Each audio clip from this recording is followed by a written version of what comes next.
이런 소리는 어떻게 내는 거지?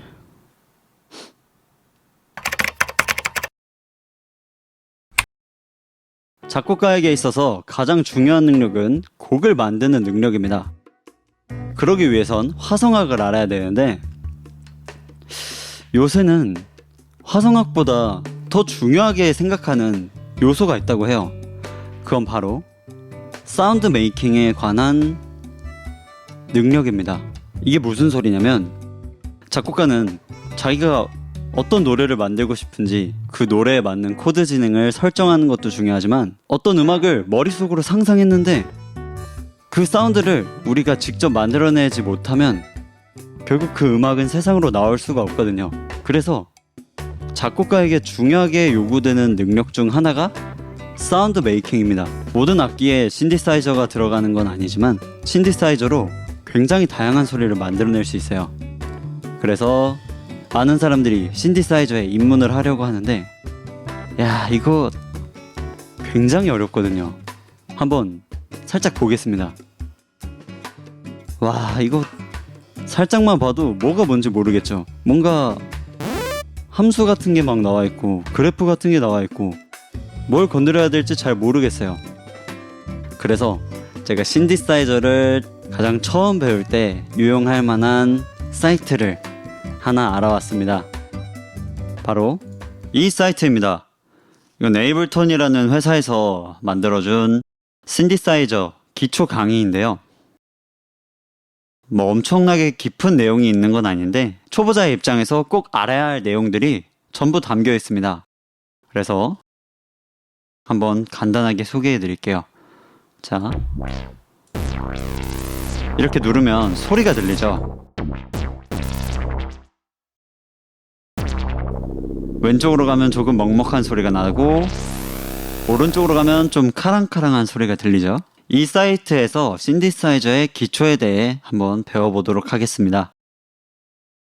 시간 되시는 분은 이 홈페이지에 들어가셔서 글들을 자세하게 읽어보시는 것도 정말 좋을 것 같습니다. 첫 번째는 앰플리튜드. 컨트롤할 수 있는 가장 일반적인 요소라네요. 오직 진폭에만 영향을 준다고 하네요. 피치라는 단어는 우리가 상대적으로 많이 사용하는 단어죠. 뭐 노래를 부를 때 피치가 안 맞는다던가 뭐 기타 같은 거 조율을 할 때 피치가 좀 안 맞는다 이런 식으로 얘기를 자주 하거든요. 이것도 소리가 낮아졌다가 높아졌다가 피치가 변하고 있습니다. 앰플리튜드와 피치로 연주하기 한번 해볼까요? 이 사이트가 꽤 정성을 들여서 만들었다는 게 보이더라고요. 신디사이저는 뭐 이런 식으로 키보드랑 동일하게 생겼다고 하네요. 여기서는 뭐 신서사이저라고 나오기는 하는데 그냥 전 신디사이저라고 발음은 하겠습니다. 이 슬라이더는 볼륨 슬라이더네요. 앰플리튜드라고 하고 이 슬라이더는 밝기에 영향을 줍니다. 밝기?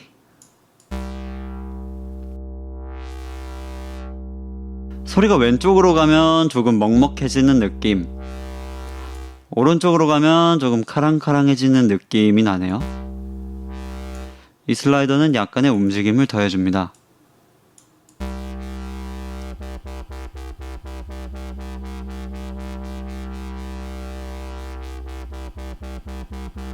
소리가 띠용띠용하네요.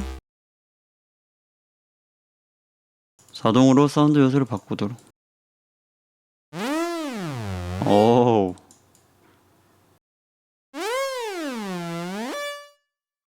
박스 안에 그린 것이 바로 엔벨롭입니다. 엔벨롭이란 시간의 흐름에 따라 변화하는 사운드의 모양. 이 엔벨롭이라는 게 아마 세럼 안에서 봤었던 그래프 같은 모양인 것 같네요. 엔벨롭을 사용하는 방법을 배워봅시다. 엔벨롭을 사용해서 음악적 사운드의 모양을 만들 수 있다네요.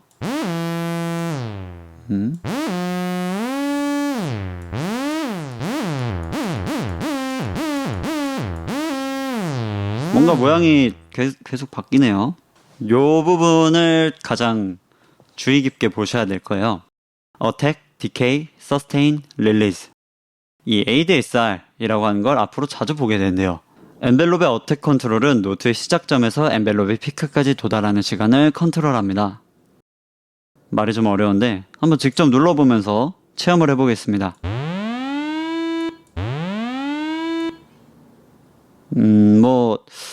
건반을 눌렀을 때 최대 피치까지 사용자가 설정해 놓은 요 피치까지 도달하는 시간을 어택이라고 하는 것 같아요.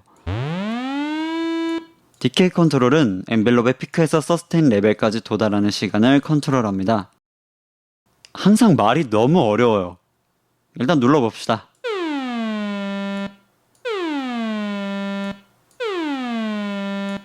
이 건반을 누르고 있을 때 엔벨롭의 피크를 찍고 나서 디케이 시간은 요 서스테인이라는 이 서스테인 레벨까지 떨어지는 그런 건가 봐요. 좀 말이 어렵긴 한데 말로 설명하기가 어려운데 뭐 대충 눈으로 보면 이해가 가긴 하죠.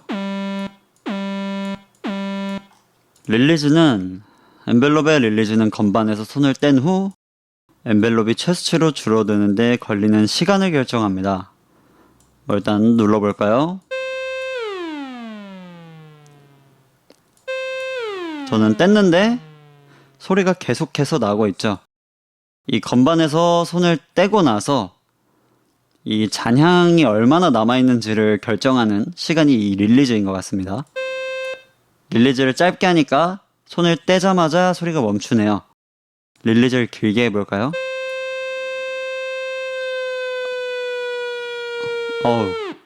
너무 길어. 이 ADSR이라는 컨트롤을 한 방에 한번 조절을 해봅시다.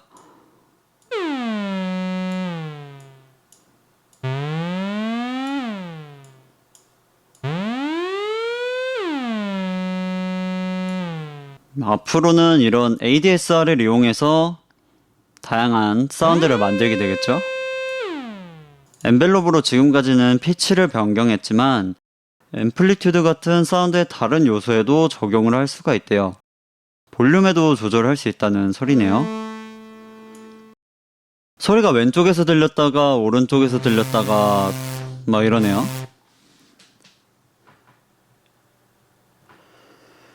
이런 걸 바로 앰플리튜드가 모듈레이션 되고 있다.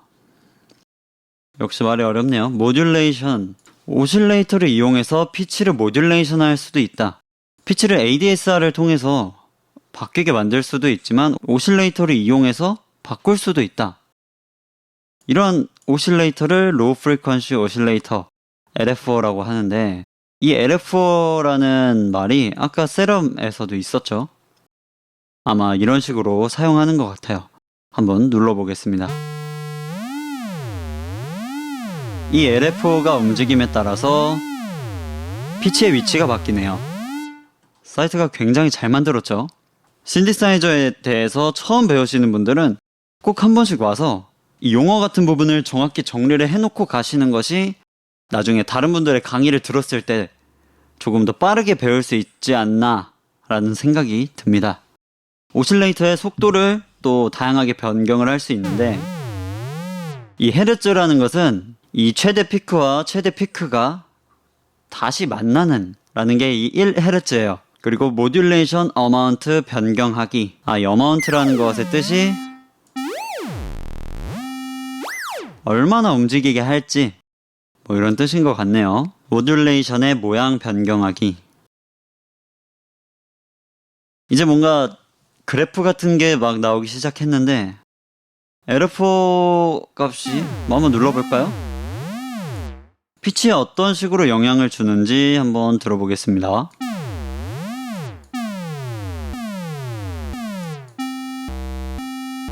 약간 사이렌 같은 소리가 나네요. 갑자기 벌이 나왔어요.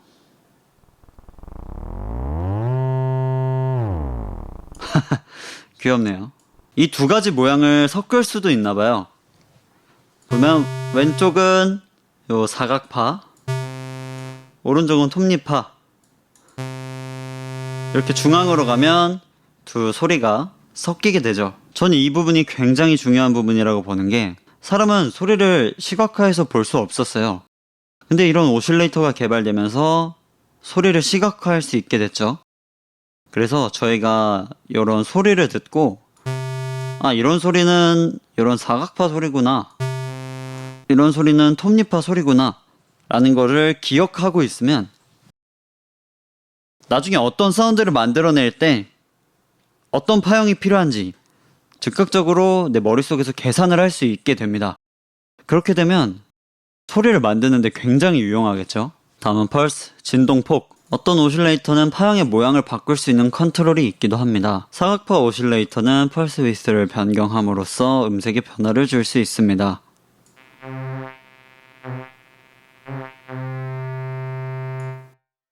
중앙 지점에서 완전히 대칭이 되며 이때 가장 사운드가 꽉 찬 사운드가 된다고 하네요.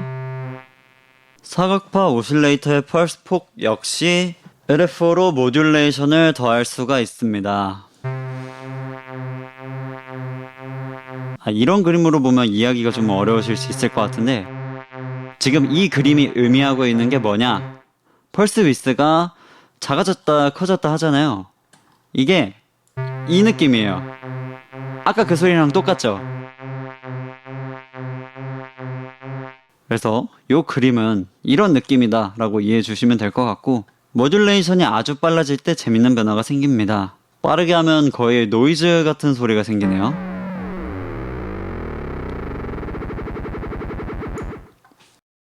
LFO가 빨라짐에 따라 각 사이클이 서로 뭉개져서 나온 것처럼 들리기 시작합니다. 사운드 디자인에 있어서 중요한 발견이래요. 느린 모듈레이션은 움직임을 더해주는 것, 빠른 모듈레이션은 음색 자체의 변화를 줄 수가 있다. 이것도 굉장히 중요한 내용이 되겠네요. 빠른 모듈레이션은 음색 자체의 변화를 줄 수 있다. 일상적인 세계의 필터. 여기선 필터에 대해 또 설명을 해주고 있는데, 한번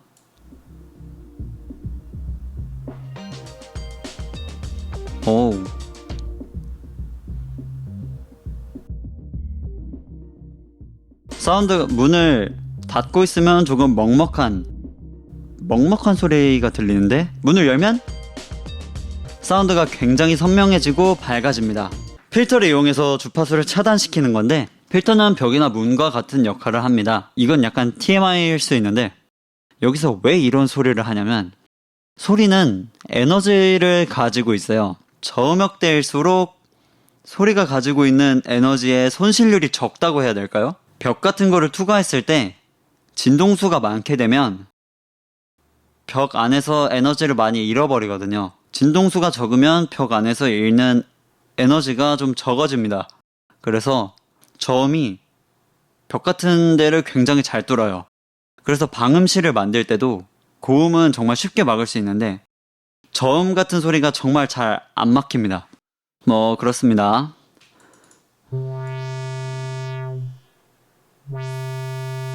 사운드가 먹먹해졌다가 밝아졌다. 이런 타입의 필터를 로우 패스 필터라고 부릅니다. 필터 레조넌스. 이것도 말이 너무 또 어렵네요. 직접 하면서 느껴봐야겠죠?